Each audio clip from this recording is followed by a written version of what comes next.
ఇప్పుడు ఎట్లా మీ ఇల్లు పోయింది? రోడ్డు మీద పడి ఉన్నాం సార్. ఇంకేం చేస్తారు? అది కదమ్మా, ఇప్పుడు మీ ఇల్లు ఆల్రెడీ కూలగొట్టారా?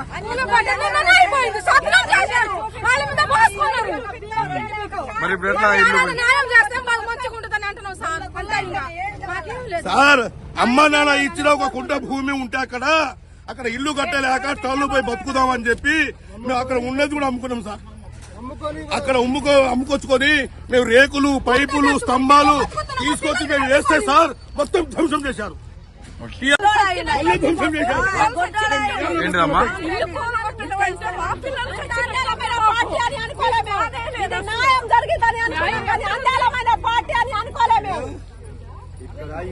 మేము భూమి చేసినప్పుడు దాకా నిద్రపోయిందండి గవర్నమెంట్.